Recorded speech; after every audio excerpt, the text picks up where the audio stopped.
sa Pinoy Big Brother Lucky Season 7. Isang hindi inaasahang balita ang nakarating kay Heaven na dahilan para gumawa siya ng isang matinting desisyon. I saw my mom. She's not really good. Operation will be tomorrow morning. And I feel that it would be the best na I'll be with her.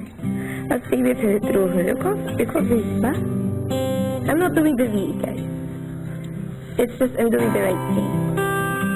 At ngayong gabi, sa gitna ng pag-alis ng isang kasamahan, patuloy naman ang hamon na dance performance ng teen housemates sa #concert. Para manalo sa inyong weekly task, kinakailangan na 70% ng concert audience ay magustuhan ang inyong ipe-perform. Manalo na kaya sila sa kanilang weekly task? At sino kaya sa mga teen housemates ang nominado para sa linggong ito? Siya lang po yung hindi nag-practice, kuya. Yung nahusga na siya ng tao, kuya. Ayaw po talaga ng ganun, kuya. Marunong na naman po siya. Malalaman natin lahat ng yan dito lang sa Pinoy Big Brother Lucky Season 7, 5th Teen Nomination Night. Kinaumagahan matapos ang pag-alis ni Heaven sa bahay, dama agad ang katahimikan paggising ng housemates.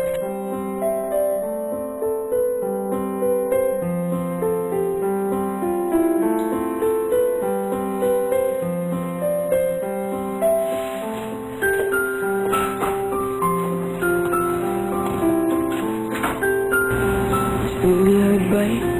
When I woke up, I thought kisses and heaven because and only kisses. Iya kayo.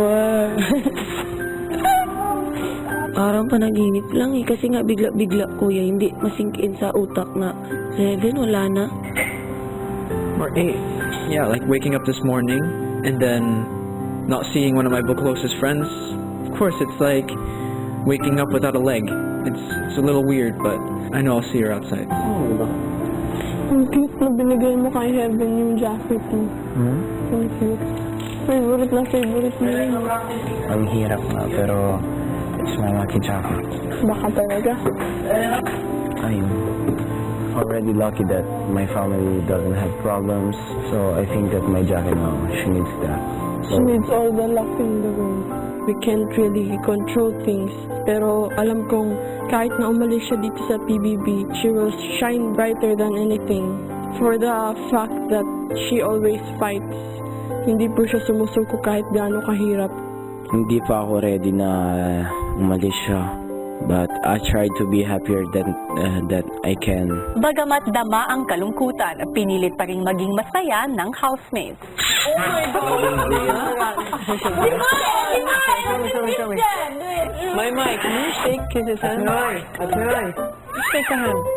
Shake hand. My mic, shake hand. Shake hand. We're doing it again!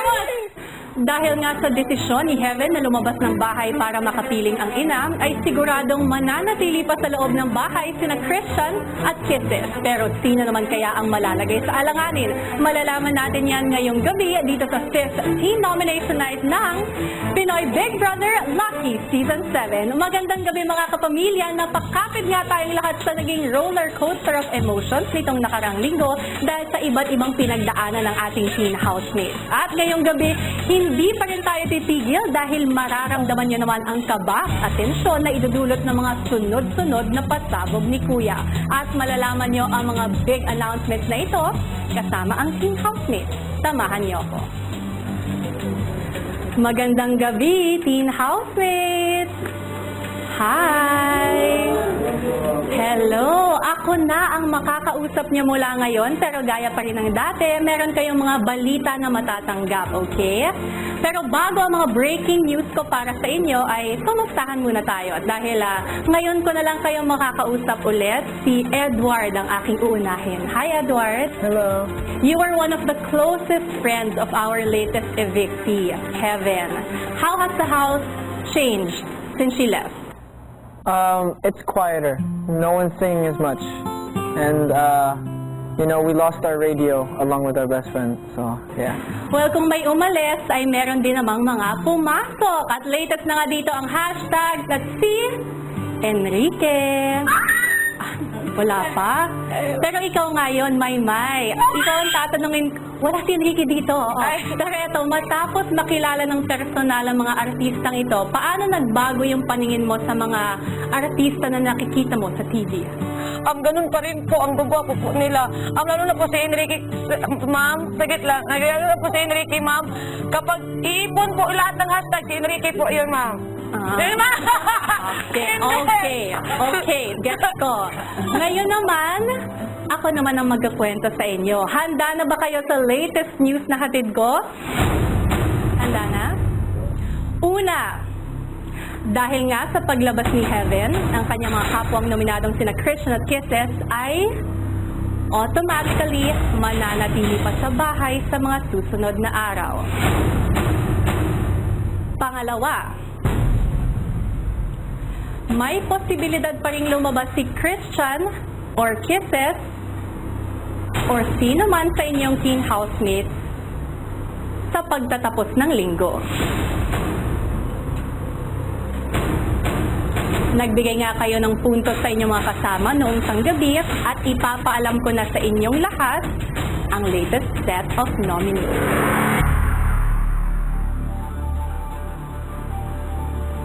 Pangatlong balita ko para sa inyo, ang bilang ng mga nominado sa linggong ito ay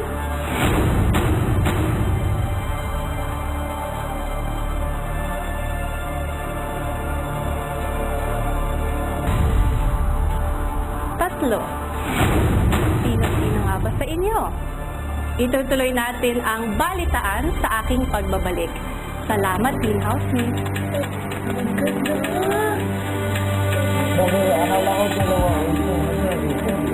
Pansamantala muna nating ititigil ang tensyon dahil pupunta muna tayo sa masayang balita. Hinga, ang weekly task ng Teen Housemates. Paano nga ba sila naghanda para dito? At anong nangyari nang mag-guest sila sa concert ng hashtag kagabi? Narito, panoorin natin. Tinipon ni Kuya ang mga housemates para sa isang espesyal na anunsyo tungkol sa kanilang weekly task.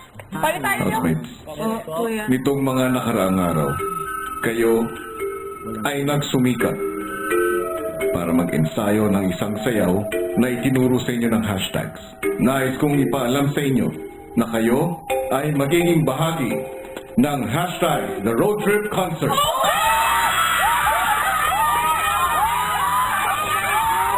At ang concert ay magaganap bukas.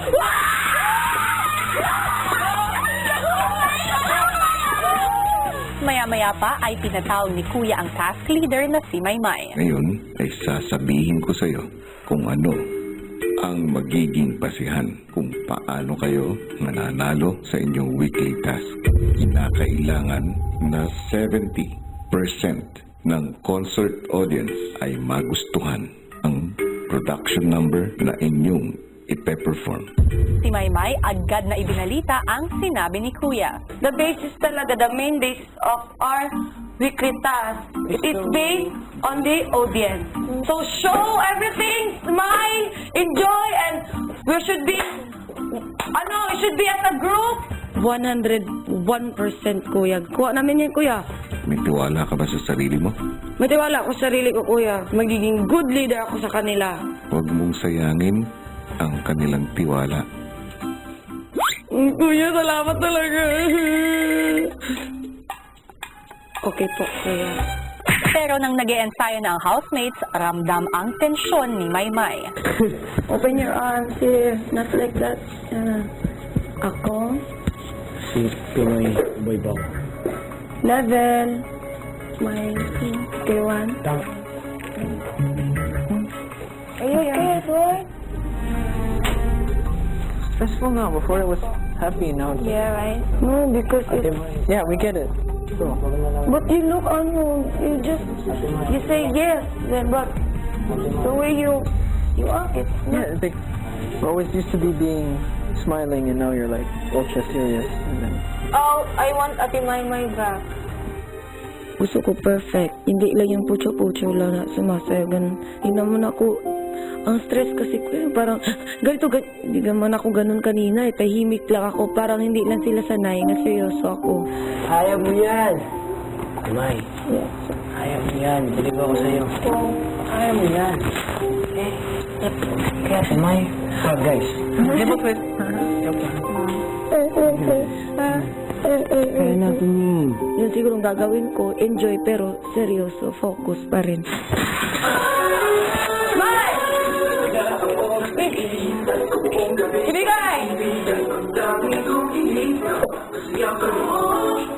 Alam namin sa isa't isa na everyone is doing his best or her best para matuto at we're trying.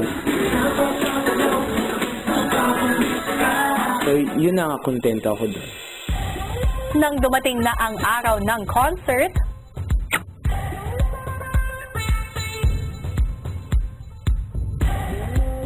ilang sandali pa at nagsimula ng maghanda ang mga housemates para sa #concert. Oh, yes.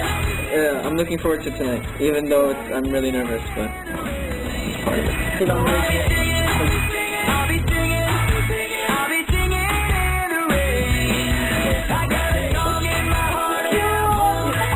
Medyo nag-aalala for the weekly task kasi I don't like it when hindi ko expertise yung ginagawa. Pero full force lang. I will just give my best and whatever it is that comes out of it, I'll be proud of it kasi I did my best. Willing po talaga lahat na matuto and yun, may cooperation po talaga and si Ate may malaking tulong po. So tingin ko po talaga magtatagumpay po kami. At bago umalis ng bahay para sa concert, muling kinausap ni Kuya ang kanyang mga housemates.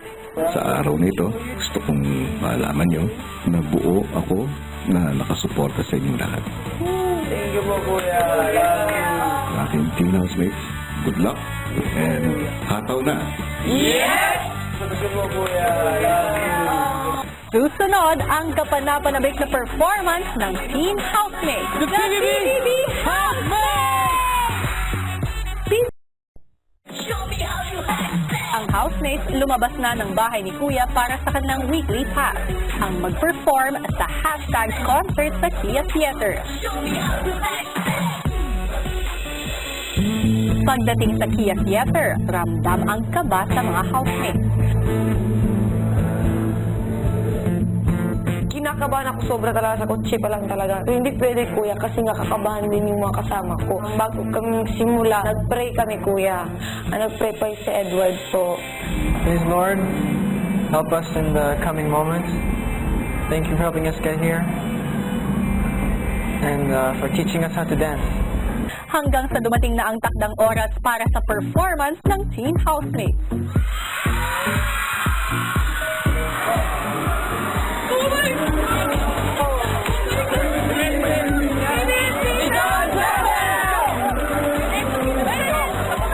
Tumawa ako ng backup. Pinapunta ko dito sa Kia Theater ang PBB Teen Housemates. Oh my God! Oh my God! Hindi natin sila paghintayin pa. Oh, syempre, Tara lang, sino naman panood ng Teen Housemates? Oh, ladies and gentlemen, the PBB Housemates!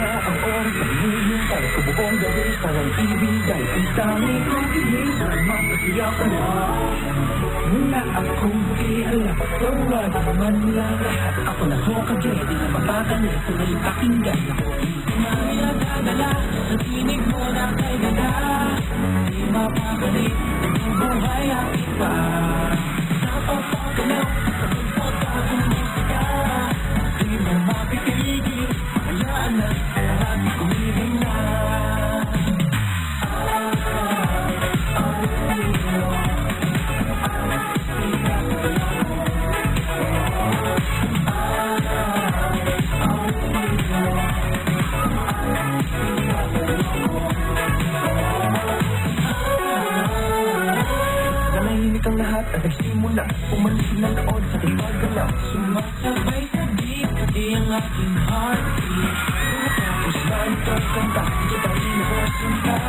Huwag kang magalit, medyo nilagate. Ang itin mo sinta, isasayaw kita. Ang nadadala, Tinig mo na kay gana Mabati mo ay aking paan Napakaganda Pagkakita bagong pusta Di mo mapapigil Kaya nato Tumigil na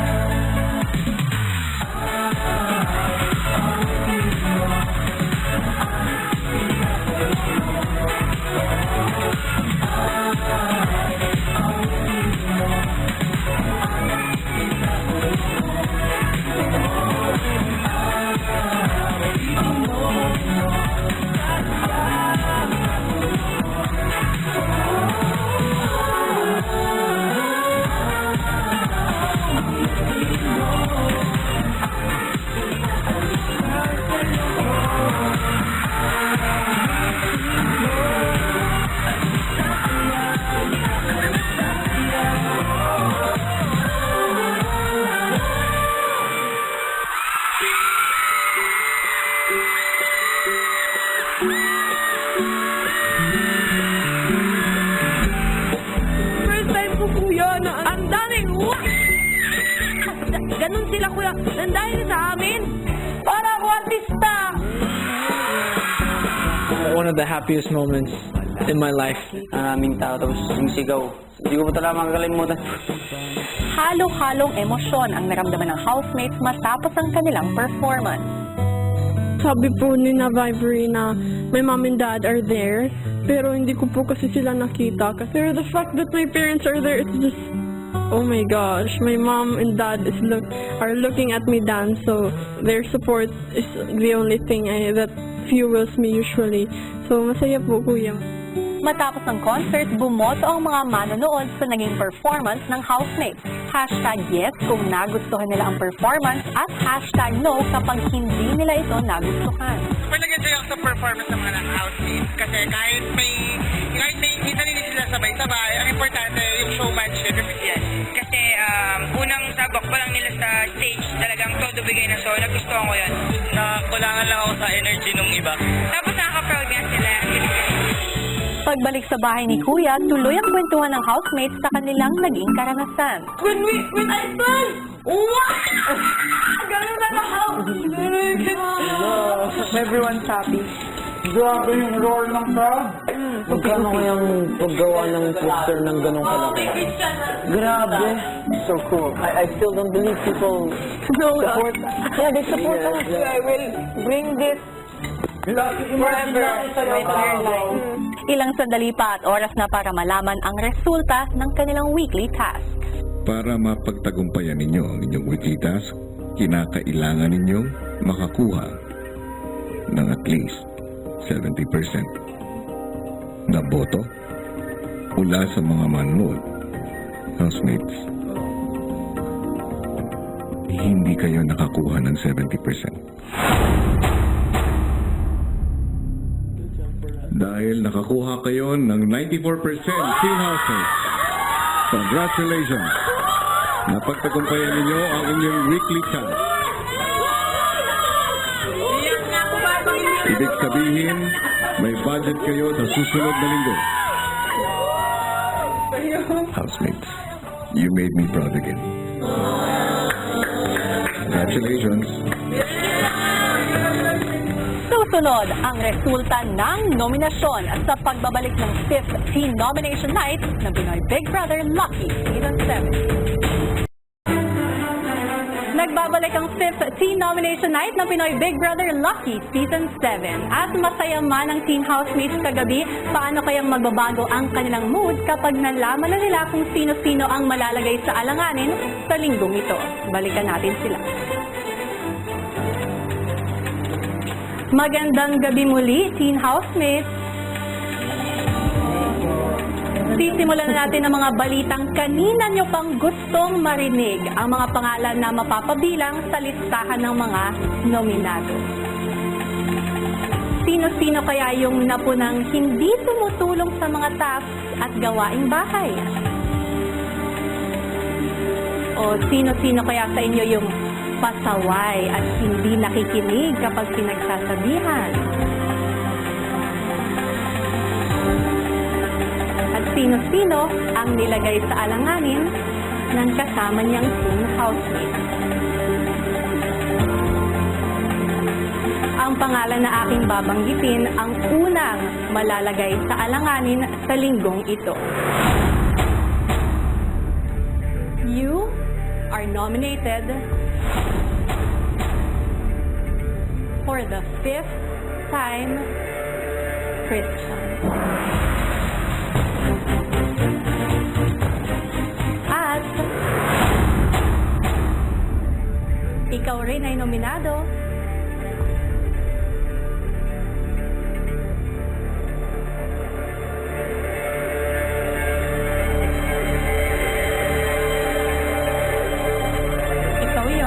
Christine.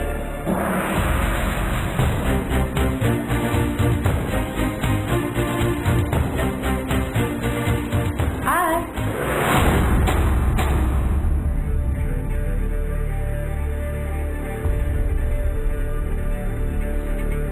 ang kukumpleto sa listahan ng mga nominado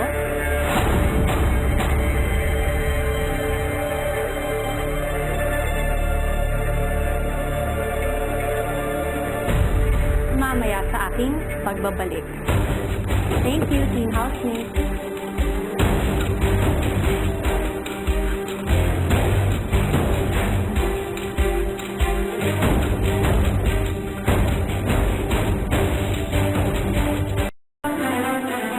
Magandang gabi muli, teen housemate. Tapos na ang dalawa. Isang pangalan na nga lang at kompleto na ang listahan ng mga nominado. Ang pangalan na aking babanggitin ng pagmamay-ari ng huling nominado sa gabing ito.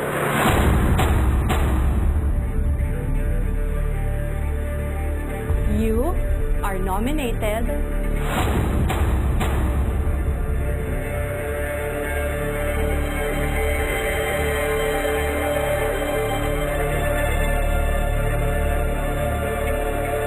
Vivory.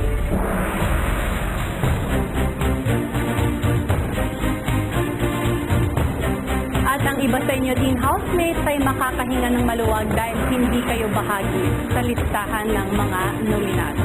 Maraming salamat, teen housemates.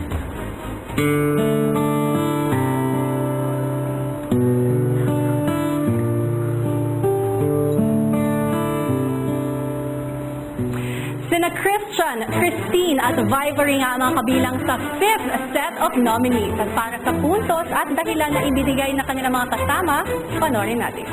Binibigyan ko po ng 2 points si Vivory po. Mas nagiging attached lang po siya kay Marco and hindi niya na rin po kami nabibigyan ng importance. 1 point si Christian po because I think he was the one who gave the least effort dun sa weekly task. 2 points to Christian. Sometimes you might see something that he says as a joke. Well, it's more like an insult. 1 point to Young. Sometimes he can be a little bit messy around the house. 2 points si Christine.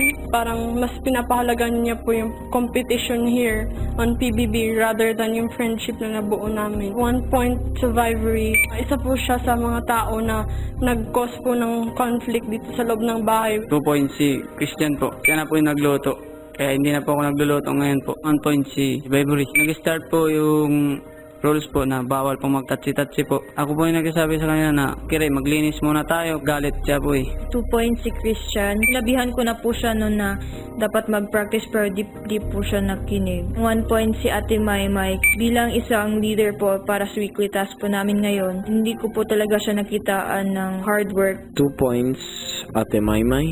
Yung challenge na sa volleyball, si Ate Maymay hindi nasunod siya sa anong sinasabi ng teacher. I give 1 point for Christian. Nakikita ko lagi nakakalat mga gamit niya. Ako lagi yung nagbabalik. 2 points si Marco. Marunong na naman po siya. 1 point kay Christine po kasi po binabackstab niya po kasi yung tao, parang ganun po kaya. 2 puntos po si Christine po. Yung nanghusga na siya ng tao, kuya. Ayaw ko talaga ng ganun, kuya. Binibigyan ko po ng 1 puntos po si Christian. Yung the other day nga po is hindi namamansin. Yung kulang pa siya sa pansin, kuya. Paano nga kayang gugugulin ng tatlong nominado ang maaaring huling linggo nila sa loob ng bahay? At ano ang bagong weekly task ng teen housemates na may kinalaman sa pagpasok ng mga bagong bisita? Kabilang dito sina Alex Gonzaga, Joseph Marco at ang pagbabalik ng Tomiho sa loob ng bahay. Abangan ang lahat ng yan dito lang sa Pinoy Big Brother Lucky Season 7. Abangan bukas! Sa linggong ito, magbubukas na ang Pinoy Big Brother Hotel at lahat kayo ay magiging hotel personnel. Batid ko kung gaano kahirap ang inyong pagdadaanan, kung kaya may makakatulong kayo. Sa Roma po, kasama po ako ng sister-in-law ko sa pagpa-part-time po niya sa bahay. Marami po silang magagamit po sa panlinis. Kanya pala sanay na sanay kayo sa paglilinis. Kung ganun, matutulungan mo talaga ang mga housemates ko. Siguro naman po. Oh my God. Ay, Mommy!